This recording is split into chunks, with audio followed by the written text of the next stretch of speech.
What I can promise you is that I will be truthful to you. I will never tell you lies. I will never tell you things that I can't do. The problem with this country is that our policies are based on the short cycle of winning elections every 4 years. And we're not creating the foundation for this economy to take off. And so, we're not making you promises. I'm promising you that I'll work hard, day and night, to make sure that we reset the fortunes of this country. 4 years of a good leader will make more impact than 8 years of a dishonest leader. It's not about how long you serve. It is about how well you serve. It's not about 8 years or 4 years. It is about hard work. It is about truth. It is about trust. And it is about doing the things that will create a future for our young people. Before we move forward, let's take a moment to discuss a bold statement made by Ghana's former president, John Dramani Mahama. He is now said to make a strong return to power after winning the presidential election in the West African country. His victory marks a significant moment, especially after Vice President Mahamudu Bawumia, who was the candidate for the ruling party, publicly accepted his defeat on Sunday. This result shows that voters in Ghana were unhappy with how the government has been managing the economy, and they clearly voiced their desire for change. In a press briefing at his home in Accra, Bawumia acknowledged the decision of the people and congratulated Mahama on his win. He expressed respect for the people of Ghana's decision, stating, "I respect the decision of Ghana to vote for change," and added that he had personally called John Mahama to congratulate him as the president-elect. Mahama, who served as president from July 2012 to January 2017, confirmed the concession from Bawumia and shared his victory on the social media platform X, formerly known as Twitter. He referred to his win as emphatic, emphasizing that the people of Ghana had given him a strong mandate. Mahama, now 65 years old, promised to bring a fresh start to the country, with a clear focus on tackling Ghana's urgent economic challenges. His campaign, especially his promises to improve the economy, resonated deeply with many, particularly the youth who saw this election as a critical chance to turn things around. To give us more insight into what he plans to do, we now turn to a video statement from Mahama himself. In this message, he outlines his vision for Ghana's future, highlighting the direction he hopes to lead the country in and the aspirations of the many Ghanaians who are hopeful for a meaningful transformation. His plan represents not just his vision, but also the hopes of the electorate who are eager for positive change. More than 80% of Ghanaians said that our country is going in the wrong direction. And if you are going in the wrong direction, if you are walking or you are driving and you are going in the wrong direction, what do? You change your course. We cannot solve the crisis in which we are with the same people who caused the crisis in the first place. Several years ago, somebody came and said, "Try me. The result is what we are seeing today. Today another person has come and he's also saying, "Try me." And he's saying the same things the one who has helped to put us in this ditch was saying 8 years ago. And what they say is that if after 4 years I don't do well, change me. The youth of this country don't have 4 years to waste. The youth of this country are in a hurry to create the opportunities that will make them live a dignified life. They're not going to try somebody and after 4 years decide whether you should continue. The youth of this country want an experienced hand. They want a safe pair of hands. They want a hand that they have seen do it before to come back and take this country and rescue us from the mess in which we have been dumped by the Akufo-Addo Bawumia government. My brothers and sisters, It is not going to be easy. The more I look at the figures, the more I look at our situation, it is even worse than what this government is telling us. It's going to take a lot of hard work. And as has been said, one person alone cannot do it. We would need the cooperation of the whole country to be able to lift Ghana back on its feet again.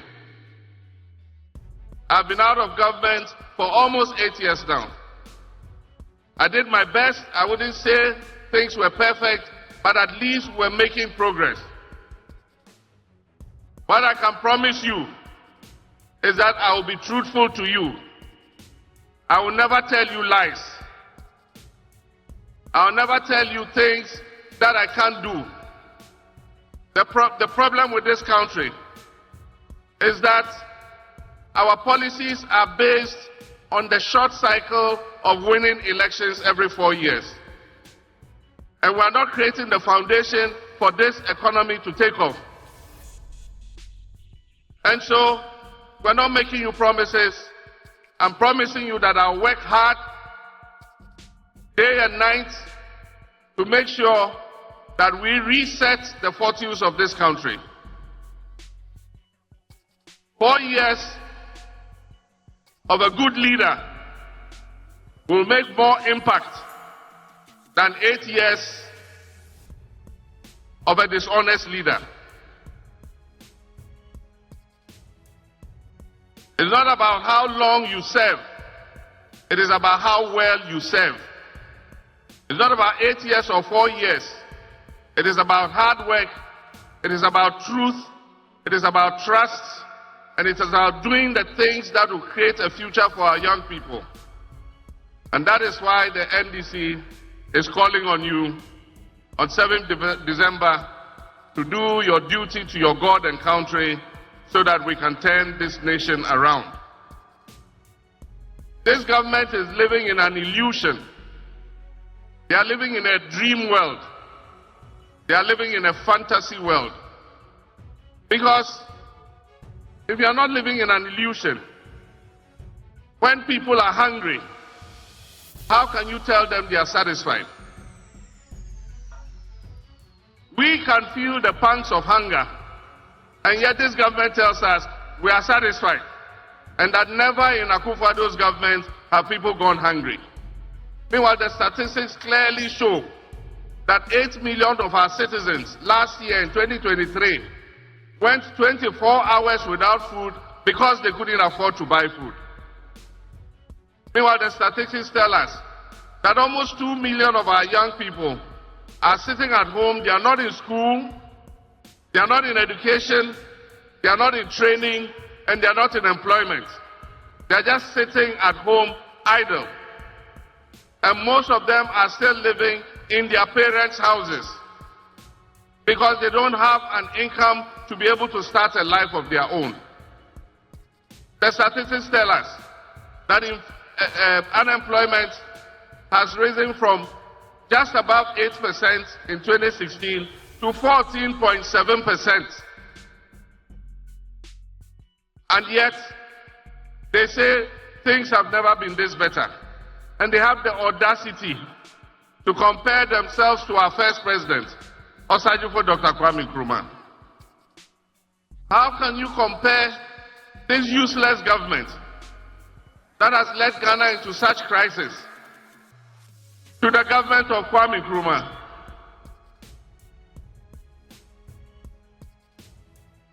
The statistics again tell us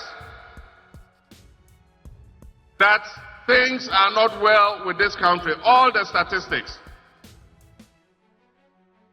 For a government that said it was going to come with an economic wizard, an economic guru, and that is the reason why he was being brought, to stabilize the economy and stabilize the currency.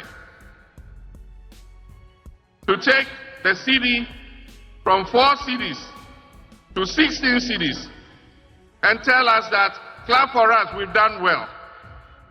If such a government is not living in an illusion, what else is an illusion? For a government that has taken inflation as far as 54%, and it is currently still above 20%. To tell us that we should clap for them because they've done well. If they are not living in an illusion, then I don't know what an illusion is. But that is the beauty of democracy. It gives us the opportunity every 4 years to make a change. And the time has come for us to make that change. The time has come for us to reset Ghana. And I believe that 4 years is enough to do the reset of Ghana. We will reset this country so that future generations can come and build on that foundation. Our intention is to ameliorate the damage that has been done. We all saw what happened in the banking sector clean-out. The indigenous capital of Ghanaians in our banking sector was wiped away with one very reckless decision.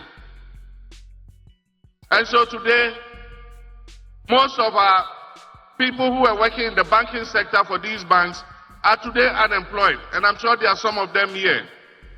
Today, some of them are Uber drivers, some are bakers, some are even driving Abuboya and Mahama Kambu. The time has come for us to make a change. And I've said when we come, we will restore for those who unjustifiably had their banking licenses withdrawn, we shall restore their licenses to them.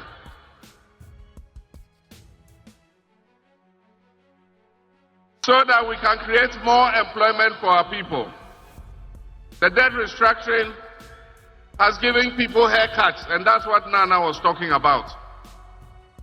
Today, the savings of our middle class has been eroded because of the debt restructuring.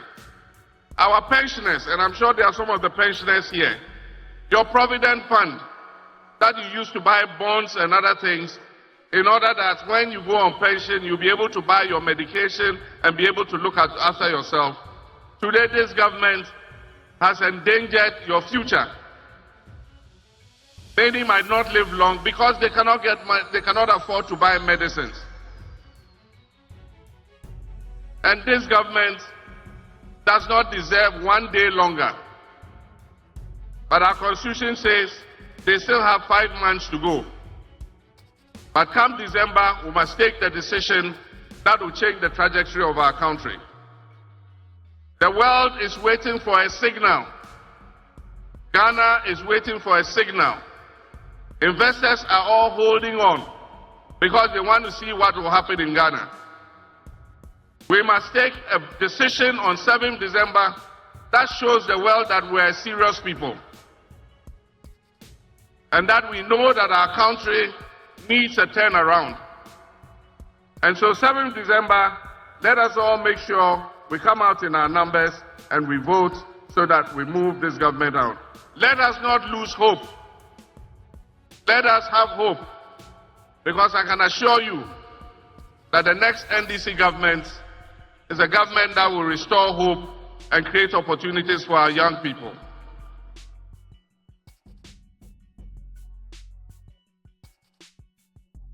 NDC has the men and the women. And it's not like what the MPP said, we have the men. And we didn't know they were area boys. NDC has capable men and women who are capable of turning our fortunes around. And our first priority is going to be job creation, so that we can create jobs for the teeming youth of this country. And that is why I'm proposing the 24-hour economic policy.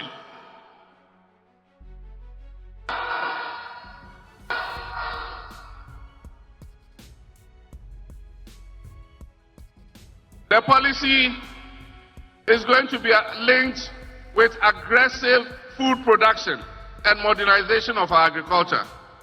And that's why I'm saying in every district we're going to create farmer service centers. We will bring the tractors, the planters, the plows, the seeds, the fertilizer. And if you're a farmer, you must register with the center. And at the beginning of the farming season, we'll give you all the inputs that you need so that you can produce your crops. And when you have sold your crops, you come back and pay for the inputs that you have been given. The 24-hour economy is going to be linked to an accelerated export development program. We're going to create agro-processing zones, and we're going to create a new class of agribusiness people. And so all you young people will be encouraged to go into agro-processing. You can buy the food off the farmers, you can process it, package it nicely, either for domestic consumption or for export.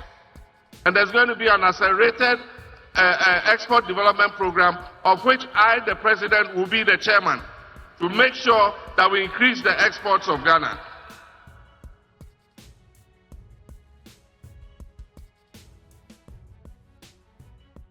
Ghana has the human resources to turn our nation around.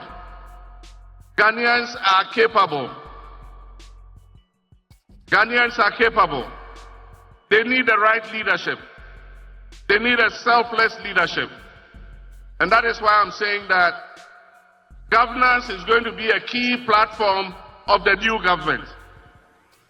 One of the things we will continue is the work Professor Atamil started of reviewing the 1992 Constitution and amending it so that it will be a living document that guides our country into the future. We will continue the constitutional review to amend the various sectors that are holding us back. We know that the vast majority of our people want our district chief executives to be elected so that they can hold them accountable.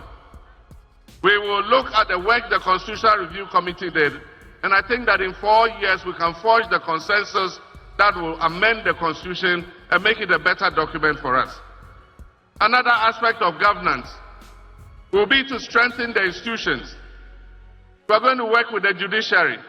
We're going to work with Parliament so that we can strengthen these institutions in order that they can be the bulwark of our democracy. But of course, the most important issue in governance is the fight against corruption and accountability. If you don't want to be accountable, go and do your own business. Whatever you do in your business, nobody is coming to hold you to account because it is your own investment. But if you decide that you want to come into public service, then be prepared to be held accountable. And so I've said it and I'll say it again. For those people who have been involved in scandals and various acts of misappropriation in this government, this MPP government, we shall investigate you and we will let the law take its course.